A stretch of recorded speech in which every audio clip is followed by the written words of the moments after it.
Buenas tardes a todos, bienvenidos a otro episodio de Papeles de un lector.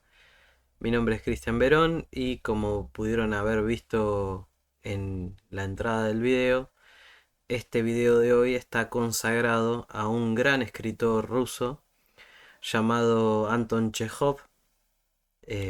No sé si esa es la pronunciación en ruso original, pero en español nosotros lo conocemos simplemente como Chekhov. Chekhov, mi intención con este video es explicarles un poco de dónde salió, quién era, qué hizo y recomendarles obviamente su lectura. Siento que muchas veces nos olvidamos cuando hablamos o hacemos un listado de los grandes cuentistas de este en particular. Eh, y fue verdaderamente un gran maestro del relato breve, eh, que a veces se le olvida cuando uno elabora los listados, y generalmente cuando uno piensa en cuentos memorables o en cuentos donde sucede algo memorable, solemos olvidar a Chekhov porque es muy particular. Tiene una manera, una impronta a la hora de narrar en la cual muchos relatos breves de él son relatos donde no sucede nada, donde no hay ningún tipo de acción en el sentido en el cual nosotros concebimos la literatura como un golpe de efecto. Eh, Tampoco hay a veces ni siquiera final del relato. Parece como si nosotros estuviésemos viendo una especie de escena de una película cortada en la cual no sabemos cuál es el principio y qué es lo que va a suceder después. Y otras veces, en cambio, vemos relatos humorísticos o satíricos en donde se ironiza sobre algún aspecto de la sociedad rusa de su época. Chekhov era un gran crítico de la sociedad de su época, o mejor dicho, no de la sociedad, sino de los vicios de la sociedad en sí. Él había nacido en Taganrog en 1860. Taganrog es una ciudad portuaria que hoy está en lo que es la zona de Rostov y que en ese momento contaba con 65.000 habitantes. Exactamente la misma cantidad de habitantes de la ciudad donde vivo yo. Él en Taganrog tiene un origen familiar bastante humilde. Su familia, de hecho, es una familia bastante numerosa y su abuelo había comprado la libertad de la familia por 875 rublos que fue ahorrando con el trabajo a lo largo de toda su vida. Él era un siervo en una hacienda de una gran señora y fue juntando sus pequeños sueldos hasta que pudo, ahorrando durante muchos años, comprar la libertad de su familia. Y el padre de Chekhov había sido una persona muy devota religiosamente, de hecho participaba en el coro de la iglesia de su ciudad y era una persona bastante tiránica, ¿sí? Con un carácter bastante difícil y que se complacía muchas veces en mantener puertas para dentro de su casa la rectitud de su hogar a cualquier precio. Eso implicaba también castigos corporales a los hijos bastante severos. De hecho, uno de los primeros recuerdos que tiene Chekhov cuando habla sobre su vida es precisamente a su padre empezando a pegarle cuando él era muy chico. Ahora bien, el padre de Chekhov había querido poner un comercio en su ciudad natal y no le había ido bien. No era un gran comerciante y incluso también uno de los problemas que tuvo fue que comerciaba con algunas bebidas que estaban prohibidas. Por ejemplo, si bien la fachada del lugar era un lugar en donde vos podías ir a tomar un té, un café, como si fuese una cafetería moderna, También se vendía alcohol como si fuese un bar y algunos tipos de alcohol estaban prohibidos en esa época para el grueso de la población, entonces tuvo problemas con eso y finalmente se terminó endeudando y terminó quebrando el negocio familiar. Como quebró el negocio familiar, toda la familia decidió vender lo poco que le quedaba y tratar de probar suerte en la capital, en Moscú, porque en ese momento se creía que en Moscú había muchas más oportunidades para progresar que en Taganrog, donde estaban ellos situados. Ahora bien, lo que él hizo entonces fue quedarse un tiempo más en su ciudad natal mientras su familia se trasladaba, porque él en ese momento estaba estudiando en el liceo, es decir, estaba haciendo lo que nosotros acá conocemos como la secundaria. Y en 1879 se recibe finalmente de bachiller y se traslada a Moscú para poder empezar a estudiar medicina. Va a estudiar medicina durante varios años y se va a recibir en 1884 de doctor en medicina por la Universidad Estatal de Moscú. Ahora bien, en ese intervalo en el cual él está estudiando, realizan prácticas médicas en los hospitales de la zona. Y Moscú tuvo a finales de 1800 distintos brotes de dos enfermedades bastante terribles como son la tuberculosis por un lado y el cólera por el otro. Y de esta enfermedad, la tuberculosis, Chekhov contrae los primeros síntomas en 1880 y una vez recibido, bueno, va a ser una enfermedad a la que él intente inútilmente, digamos, paliar de distintas maneras y que lo va a acompañar hasta prácticamente sus últimos tiempos. Ahora bien, con respecto a su obra, él empieza a escribir relatos siendo un adolescente, siendo muy joven. De hecho, los primeros relatos que él escribe son cuando tenía, o datan de cuando él tenía 15, 16, 17 años. Y ya trasladado a la capital de Moscú, empieza a tomar oficio de escritor mandando relatos breves a las distintas revistas literarias de su época, a los distintos diarios de su época, a cambio de en ese momento unos pocos rublos. De hecho, él en el cuaderno de notas y en otro de los libritos biográficos que yo tengo sobre Chekhov, que ahora se los voy a mostrar, eh, habla de 2 o 3 rublos por relato. Incluso a veces no le pagaban esos 2 o 3 rublos y tenía que mandar a uno de sus hermanos a reclamar por él. Él no se animaba a ir a reclamar y tenía que ir uno de sus hermanos a reclamar precisamente el dinero que le debían. Ahora bien, antes de seguir avanzando les voy a mostrar de dónde saqué la gran mayoría de los datos con los que armé este video. Este video lo armé con este libro que se llama Chekhov según Chekhov de Sophie Lafitte. No sé si lo estoy pronunciando mal, pero este libro, que es un libro editado en España, que no sé, no me pregunten cómo terminó en mis manos, lo encontré en una librería de libros usados.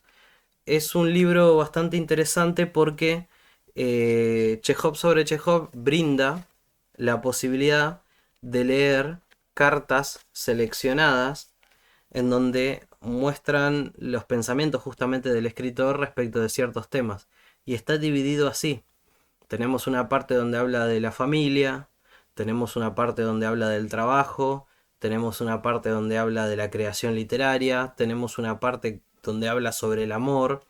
Entonces esta persona, que sinceramente no conozco a la autora, que fue compilando todo eso, lo sacó de la correspondencia de Chekhov, por un lado, y por el otro lado de la correspondencia de sus hermanos, de algunos amigos, de opiniones que había sobre Chekhov en cartas de gente que lo había conocido. Entonces, en ese sentido, es el libro con el cual yo he armado precisamente este video. He utilizado también la biografía del escritor Henry Troyat, que es esta biografía de Chekhov, bastante completa, bastante interesante, pero que no tiene la relevancia para mí que ha tenido este libro, porque este libro precisamente es eh, prácticamente la palabra de Chekhov, digamos. Entonces, en ese sentido, me he apoyado más sobre él que sobre otros. ¿Hay otros escritos sobre la vida de Chekhov? Sí, hay otros escritos sobre la vida de Chekhov, pero verdaderamente hay algunos que no me han gustado, otros que todavía no he leído, así que básicamente preparé este video con justamente esos dos principalmente. Ah, y me olvidaba, y el cuaderno de notas. El cuaderno de notas de Anton Chekhov es justamente una compilación de las notas que él escribía en sus cuadernos. Y hay de todo. Es maravilloso porque brinda una perspectiva sobre no solo los pensamientos de Chekhov, sino sobre situaciones cotidianas de la vida del escritor. De hecho, yo marqué acá, por ejemplo, eh, una situación muy particular que es una entrada muy pequeña en el cuaderno de notas que dice: el 12 de septiembre de 1901 fui a visitar a León Tolstoy por primera vez. Pavada de anotación, ¿no? En fin, y con eso preparé específicamente el video. Volviendo al video, necesito decir que muchos de los relatos de Chekhov, y son más de 400 relatos, están situados en la zona de la costa que va entre el Mar Negro y el Mar de Azov. Es decir, que va entre lo que hoy es Rusia, Crimea y una parte de Ucrania, concretamente la zona de Odessa. Muchos de esos relatos son relatos en donde predomina una estación, que prácticamente es el verano. ¿Por qué? Porque es el lugar donde Chekhov iba a pasar sus veranos con su familia, con sus hijos, posteriormente cuando él se casa con su esposa. Es el lugar a donde él va precisamente a buscar calma, tranquilidad, a pasar vacaciones, y además porque el clima de esa zona es mucho más cálido, mucho más templado que las capitales, que San Petersburgo, que Moscú. Y él ya tenía la enfermedad desde 1880 de la tuberculosis, por lo tanto sufría mucho de los pulmones y necesitaba climas no tan húmedos que lo ayuden, digamos, a respirar mejor. Y de hecho es una costumbre muy difundida durante gran parte del siglo XIX y del siglo XX que tanto el viento del mar como el aire de las sierras mejoran la circulación del aire en los pulmones y ayudan a aliviar las enfermedades como la neumonía o la tuberculosis. Es algo común, digamos. Entonces, por eso pasaba sus vacaciones ahí.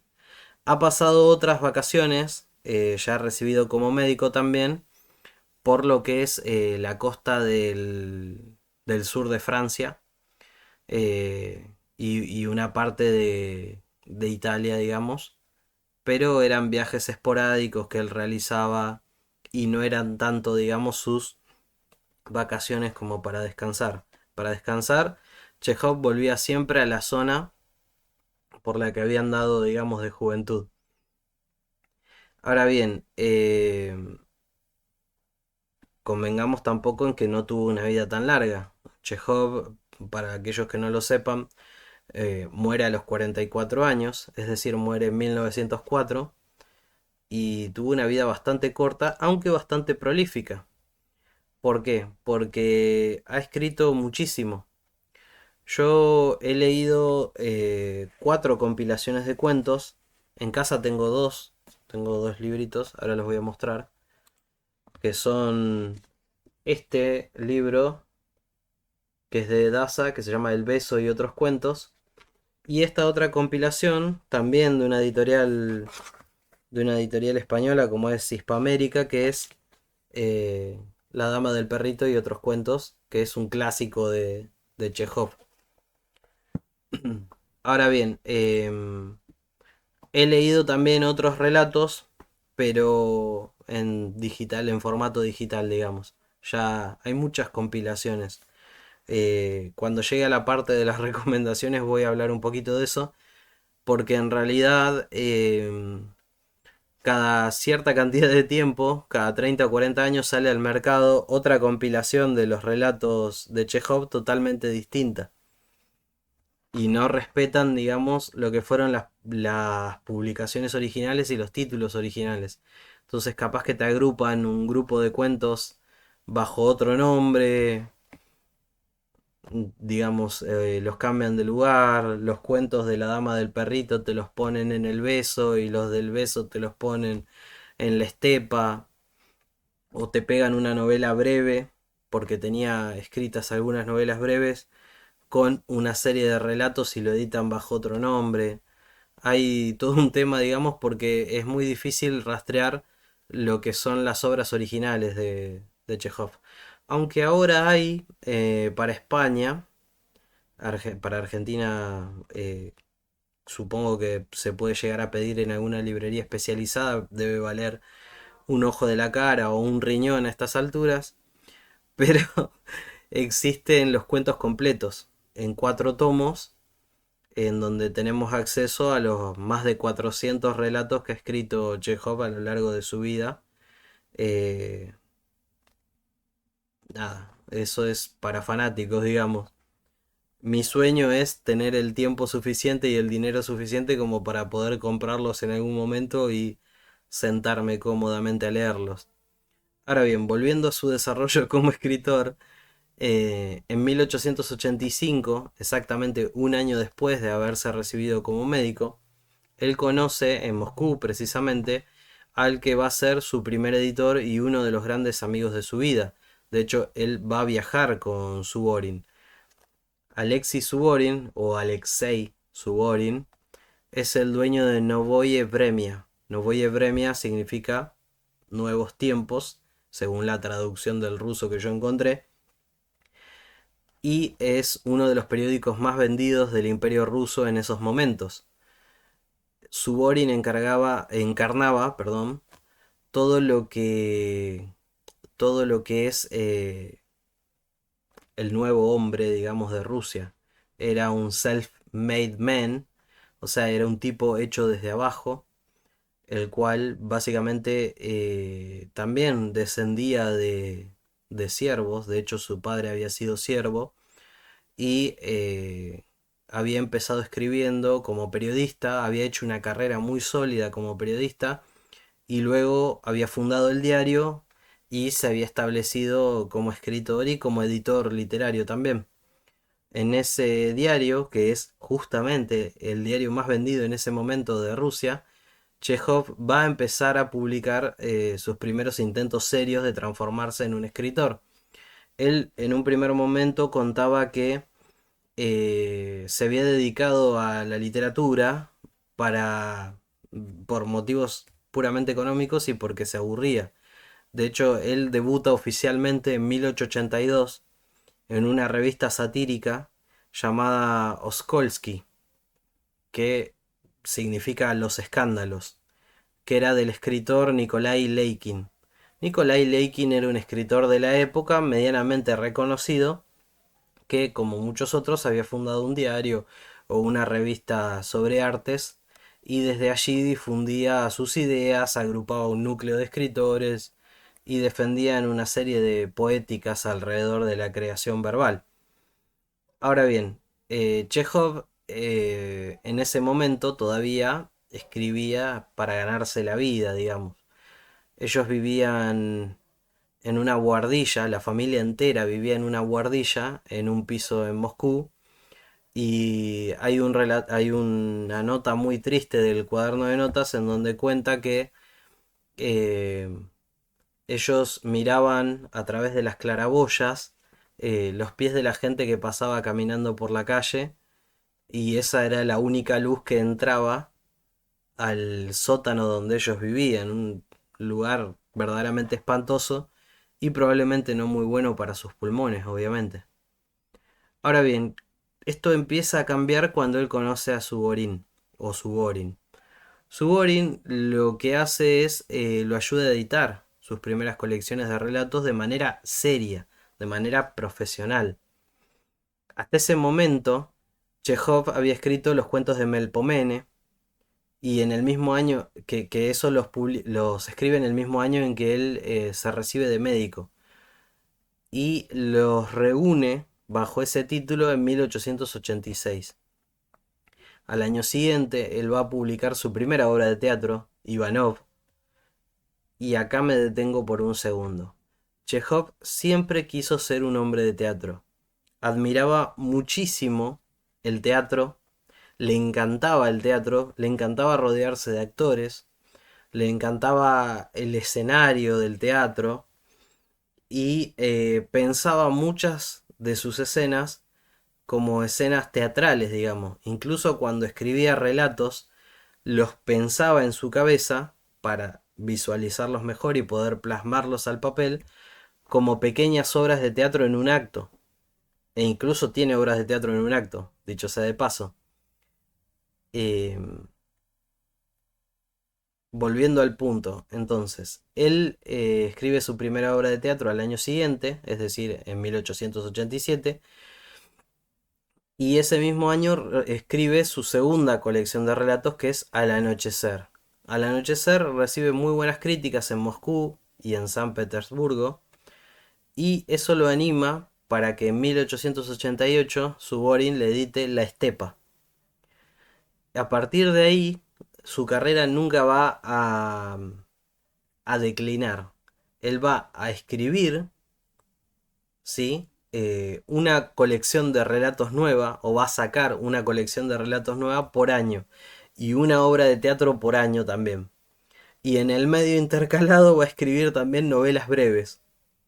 O sea, él en un determinado momento se da cuenta de que ha adquirido oficio, el oficio de la literatura, que eso le gusta, que lo distrae, que lo entretiene, y entonces decide dedicarse a la literatura como se dedicaba también a, al oficio de doctor.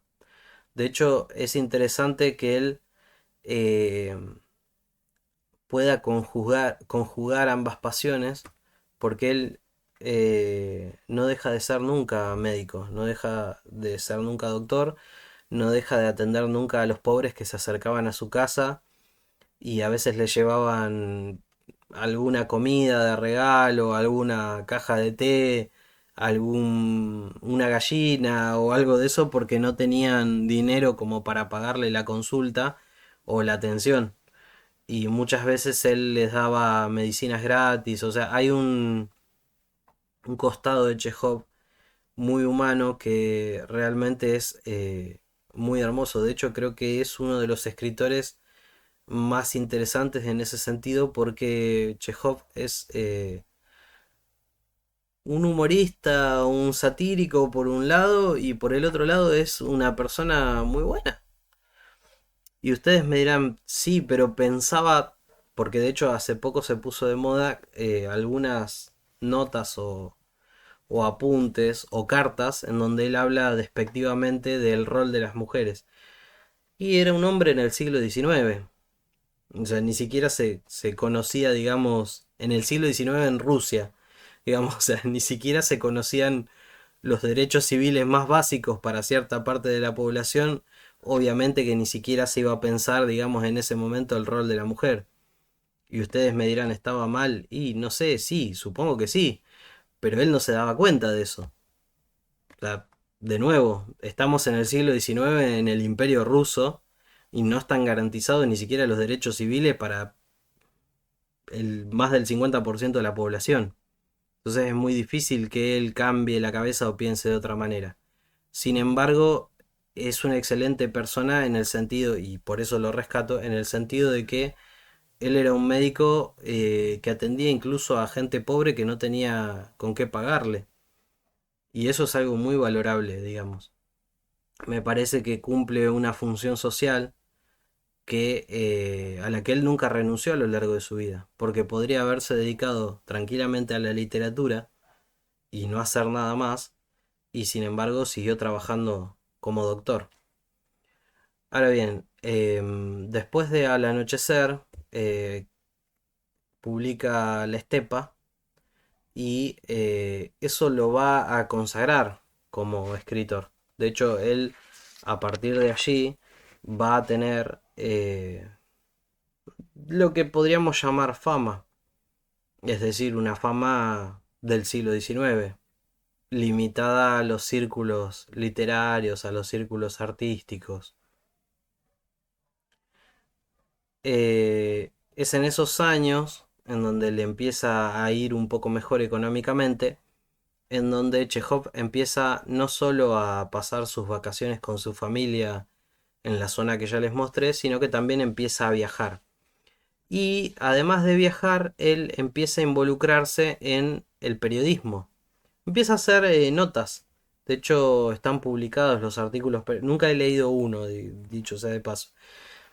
Pero están publicados los artículos periodísticos de Chekhov. Incluso él publica un libro muy interesante sobre crónicas que realiza en un viaje que hace a la isla de Sajalín. La isla de Sajalín, para aquellos que no sepan dónde está del otro lado de Rusia, da al Océano Pacífico y está, para que se den una idea, al norte de Japón. En ese momento era la zona más oriental a la que te podías ir, o como decimos en Argentina, era el culo del mundo. Era un lugar muy lejano y era el lugar a donde iban a parar los prisioneros políticos a los campos forzados de trabajo.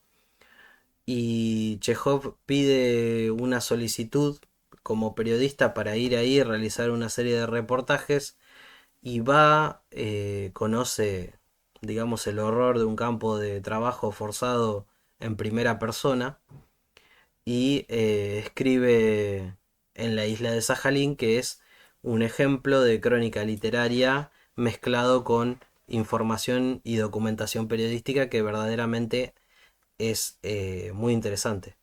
Repetiría eso después escribiendo una crónica autobiográfica que se llama Mi vida, pero en la isla de Sajalín es verdaderamente devastador en el sentido humano de la palabra.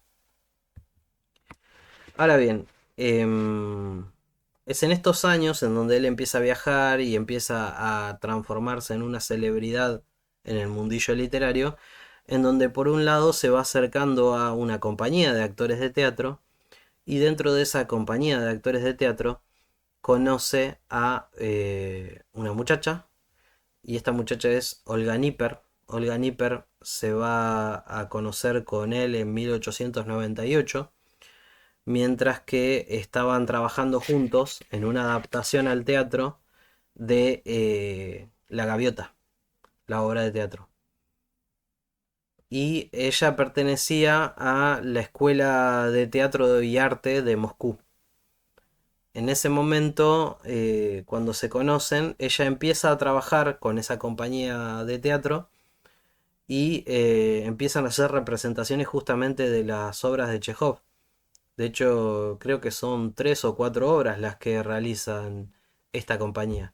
Entonces los actores empiezan a pasar mucho tiempo con el escritor porque se juntaban a hacer lecturas en donde Chekhov trataba de explicarles a los actores la psicología de los personajes, cómo él los imaginaba, cómo le parecía que tenían que desarrollarse. Y ellos se conocen y empiezan a... Bueno, se ponen de novios, básicamente.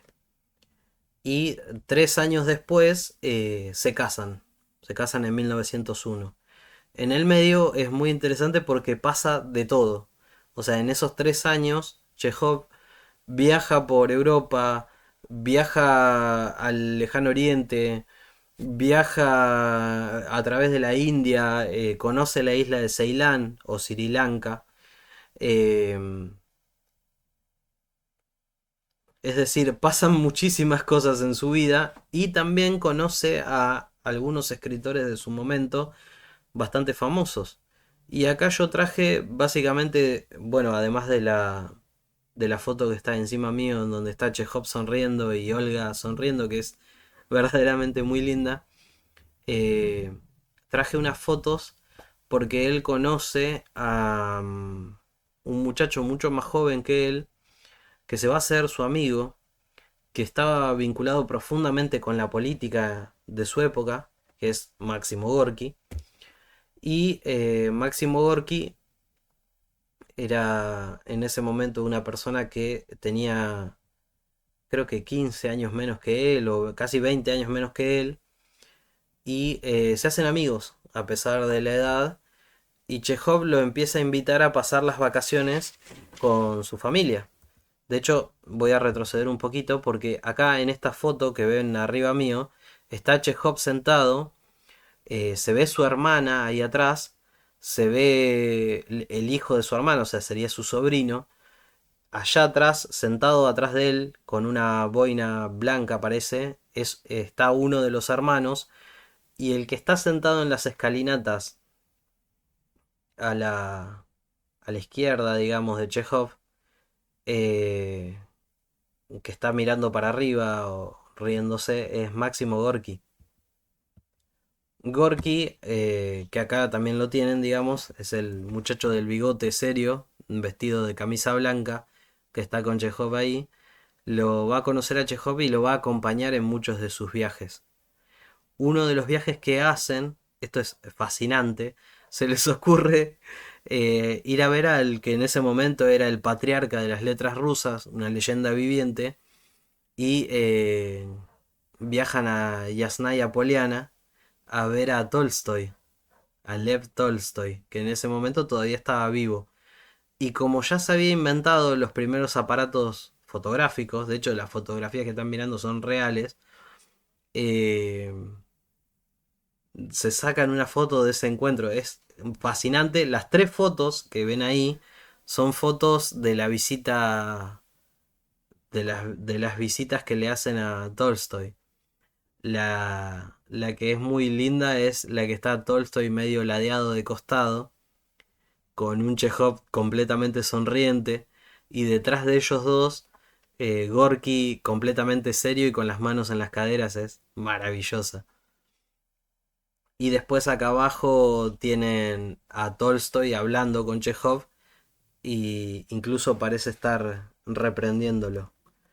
Él, bueno, conoce por primera vez a Tolstoy, lo va a ver eh, en 1895, pero en 1901 viaja con Gorky y se queda unos días viviendo ahí con Tolstoy e incluso le hacen también un reportaje y es como una cumbre fascinante de escritores rusos. Es como lo mejor del siglo XIX y lo nuevo de inicio del siglo XX, todo en una misma, en un mismo lugar. Faltaría un Dostoyevsky ahí y estamos completos. Ahora bien, por esos años también él realiza, estoy hablando entre que él empieza a conocerse con Olga en 1898 y que se casa con ella en 1901. En esos años él hace unos viajes, como dije ya antes, a la zona del sur de Francia, específicamente a Niza, y los realiza con su amigo Suborin. En ese momento van a tener una serie de discusiones con Suborin y se van a alejar un poco. Sin embargo, Suborin nunca va a renegar completamente de la amistad que mantuvo con Chekhov y de hecho eh, va a seguir siendo su amigo durante el resto de la vida de Chekhov, digamos. Incluso después de muerto va a dedicarle unas líneas bastante elogiosas y, y va a reforzar, digamos, la amistad que tienen. Bueno, Estamos llegando al final del video, vamos casi 35 minutos. En este momento es el momento de pedirles que si les gustó el contenido de la página y el video específicamente, den like, que eso me ayuda muchísimo. Y si lo quieren compartir, lo compartan. También que se suscriban al canal, que es gratis, no les hace mal y a mí me ayuda muchísimo.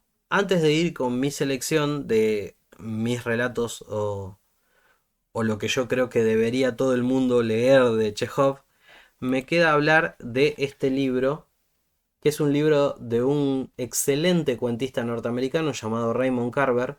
Raymond Carver también falleció joven, eh, por otras razones de las que hablaré en su momento, y tiene un cuento, que es el que le da nombre a este libro, que se llama Tres Rosas Amarillas.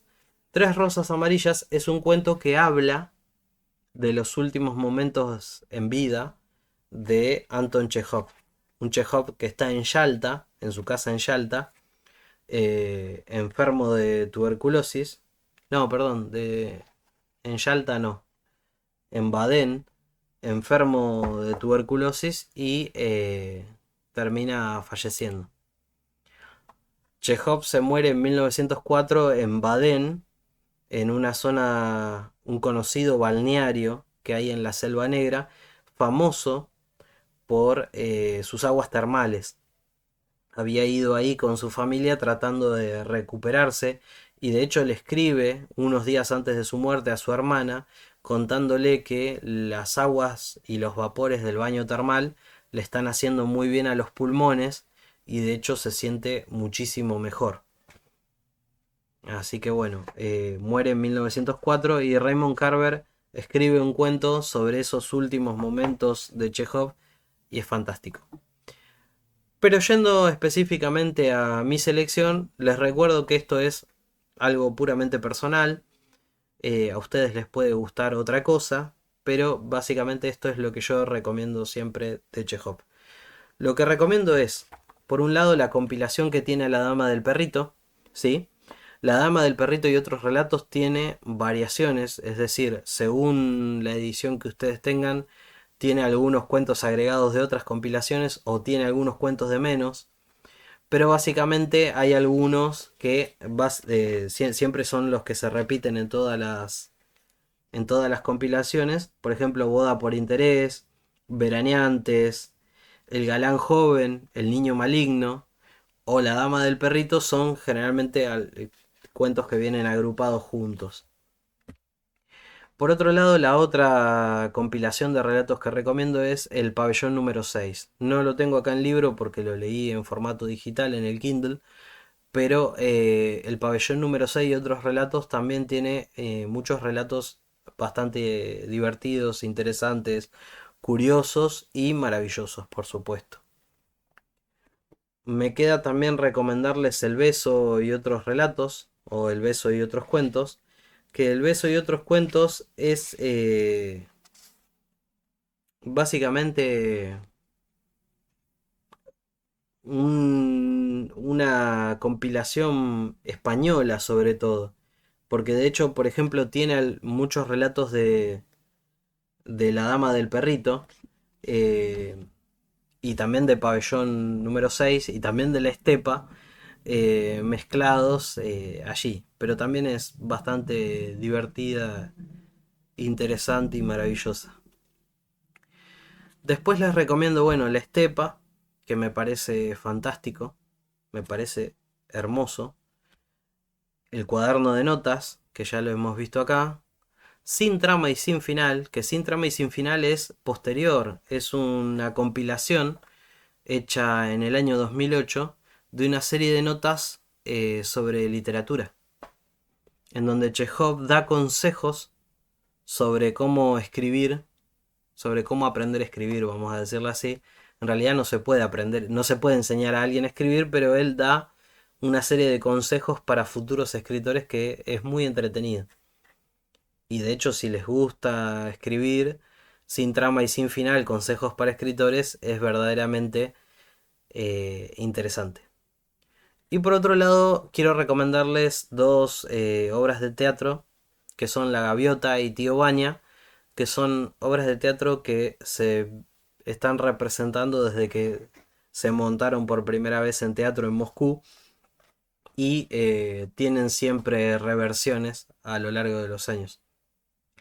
Me olvidé las novelas breves acá, pero quiero recomendarles una, que es esta novela breve, que es Extraña Confesión. Extraña Confesión, ustedes ven acá que dice el séptimo círculo, pertenece a las traducciones que realizó Jorge Luis Borges para Argentina y Latinoamérica y que integran la colección del séptimo círculo.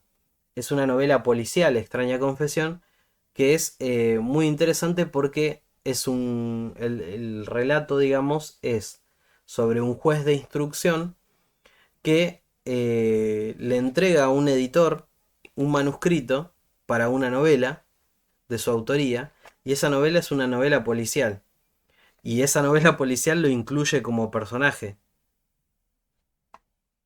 Y no quiero spoilearles, digamos, la trama, pero es una novela interesantísima y muy entretenida. Y para cerrar, finalmente, porque se me ha ido el tiempo con Chekhov, voy a hablarles de Olga Nipper. Olga Chejova, digo. Olga Nipper y Chekhov se casan en 1901, tienen una hija, y esa hija, en la década del 20, en Alemania, se hace actriz famosa. Y es Olga Chejova. Olga Chejova participa en muchas películas del cine mudo y se termina siendo un ícono en su época. Yo esto no lo sabía, lo descubrí posteriormente preparando este video y me llamó mucho la atención y decidí incluirlo como un bonus porque todos hemos visto la cara de esta mujer, de Olga Chejova. Eh, y la verdad que no sabía, es una actriz de cine mudo muy reconocida. Y no sabía que tenía algo que ver con precisamente Chekhov y Olga Nipper. Bueno, Olga Nipper después de la muerte de Chekhov siguió vinculada al mundo de teatro y de hecho eh, fue actriz hasta muy entrados sus años, digamos. Bueno, esto fue ¿Por qué leer a Chekhov? De Papeles de un lector. Yo soy Cristian Verón. Recuerden dejar su like, recuerden seguirme por las redes si les interesa lo que hago. Y muchísimas gracias por llegar hasta el final de este video. Hasta la próxima, chao.